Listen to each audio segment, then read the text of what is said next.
टीपू सुल्तान। टीपू सुल्तान सहायक संधि से इनकार करता है। कौन सा सुल्तान सहायक संधि से इनकार करता है? तो उत्तर है टीपू सुल्तान। सहायक संधि से टीपू सुल्तान इनकार करता है। चतुर्थ आंग्ल मैसूर युद्ध। चतुर्थ आंग्ल मैसूर युद्ध। चतुर्थ आंग्ल मैसूर युद्ध कब हुआ? 1799 में। कब हुआ? 1799। किसके किसके बीच? होलकर और अंग्रेजों के बीच। होलकर और अंग्रेजों के बीच हुआ। चतुर्थ आंग्ल मैसूर युद्ध कब हुआ? 1799 में हुआ। और किसके किसके बीच? होलकर और अंग्रेजों के बीच हुआ। और बेसिन की संधि कब हुई? बेसिन की संधि। बेसिन की संधि कब हुई? 1802 में हुई। बेसिन की संधि 1802 में हुई। बेसिन की संधि 1802 में हुई। और तृतीय आंग्ल मराठा युद्ध होलकर वर्सेस अंग्रेज के विरुद्ध।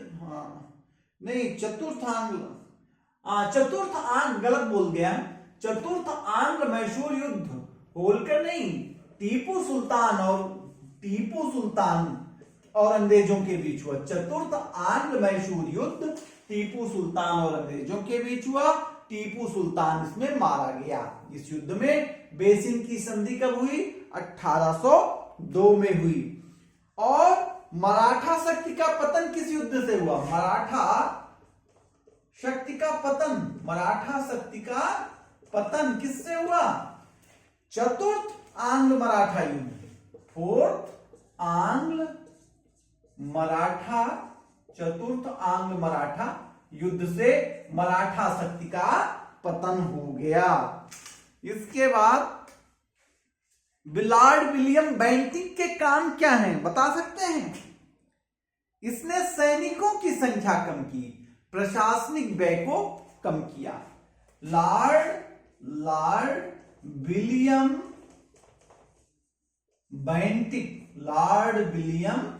बेंटिक के काम क्या है? लॉर्ड विलियम बेंटिक का काम है सैनिकों की संख्या कम किया, सैनिकों पर खर्च कम किया, प्रशासनिक व्यय कम किया और टोडरमल की कौन सी प्रणाली? टोडरमल की बंदोबस्त व्यवस्था को अपनाया। टोडरमल की बंदोबस्त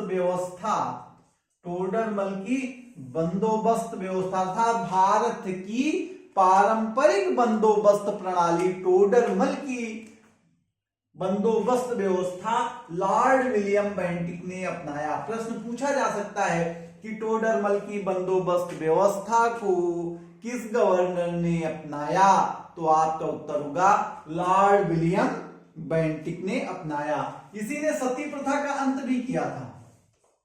इसका सती प्रथा अंत किसने किया? लॉर्ड विलियम बेंटिक ने किया। कलकत्ता में एक मेडिकल कॉलेज भी खोला। किसने खोला मेडिकल कॉलेज? कलकत्ता में Lord William Bentinck medical college खोला। लॉर्ड विलियम बेंटिक ने कलकत्ता में मेडिकल कॉलेज खोला। और पंजाब का शासक कौन था? पंजाब रणजीत सिंह। कौन था? रणजीत सिंह। पंजाब का शासक कौन था? रणजीत सिंह। 1849 में लॉर्ड डलहौजी गवर्नर जनरल बना।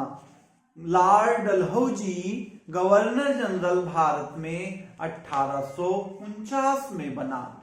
और जानते हैं आप डलहौजी की विशेष नीति क्या थी? राज्यों को हड़पने की नीति। आपसे पूछ सकता है कि राज्यों को हड़पने की नीति किसकी थी? हड़पने की तो लॉर्ड डलहौजी की थी। किसकी थी? लॉर्ड डलहौजी की थी। किसकी थी? लॉर्ड डलहौजी की थी। ठीक है। डलहौजी ने क्या काम किया? तार की स्थापना किया। इंपॉर्टेंट नहीं। कमिश्नरी प्रणाली, मंडलीय व्यवस्था, कमिश्नरी प्रणाली किसने स्थापित किया? लॉर्ड डलहौजी ने किया। कमिश्नरी प्रणाली किसने स्थापित किया? कमिश्नरी प्रणाली, कमिश्नरी प्रणाली किसने किया? लॉर्ड डलहौजी ने किया। लॉर्ड डलहौजी ने कमिश्नरी प्रणाली स्थापित किया। शिक्षा आयोग की स्थापना लॉर्ड डलहौजी ने किया। शिक्षा आयोग की भी स्थापना लॉर्ड डलहौजी ने किया। भारत में पहली ट्रेन 1853 में मुंबई से ठाणे के बीच चली। भारत में पहली ट्रेन मुंबई से ठाणे के बीच 1853 में चली। अस्थाई बंदोबस्त कब आया? अस्थाई बंदोबस्त, क्या? अस्थाई बंदोबस्त, बंदोबस्त व्यवस्था कब लागू हुई? अस्थाई बंदोबस्त आया 1789 में। कब आया? 1789 में। अस्थाई इंपॉर्टेंट है। अस्थाई बंदोबस्त 1789 में। किस लिए था ये? राजस्व वसूली के लिए था। किस लिए था अस्थाई बंदोबस्त? राजस्व वसूली के लिए था। कॉर्नवालिस का क्या काम है? इन्होंने कहा कि राजस्व की वसूली अब कौन करेगा? जमींदार करेंगे। राजस्व की वसूली, कॉर्नवालिस ने कहा कि राजस्व की वसूली जमींदार करेंगे और क्या करेंगे? आगे चल के उनको कहा कि 10 साल का आपको मालिकाना हक दे दिया जाएगा। 10 साल का मालिकाना हक दे दिया गया। रैयत का मतलब क्या है? रैयत, रैयत, रैयत मतलब किसान। एक हुई रैयतवाड़ी। रैयतवाड़ी इंपॉर्टेंट है। रैयतवाड़ी, इसमें लगान लेने के लिए किसान से सीधे समझौता किया गया। रैयतवाड़ी में लगान की एक व्यवस्था थी जिसमें किसान से सीधे करार किया गया। कहा गया कि जो कृषि उत्पादन में क्या था कि खेती करे में जितना खर्चा आए ओका छोड़ के जितना पैदा हुए ओके 50% सरकार यानी ब्रिटिश हुकूमत लगान ले। यानी कि जितना लागत छोड़ के हुए ओके 50% के ले ब्रिटिश हुकूमत ले। ये क्या था? रैयतवाड़ी। ये मद्रास बंबई प्रेसिडेंसी में 30 वर्ष हेतु लागू हुआ। कहां कहां? मद्रास में बंबई प्रेसिडेंसी में ये लागू हुआ। कितने साल के लिए? 30 साल के लिए। कितने साल के लिए? 30 साल के लिए लागू हुआ। कहां कहां लागू हुआ? मद्रास और बंबई प्रेसिडेंसी में।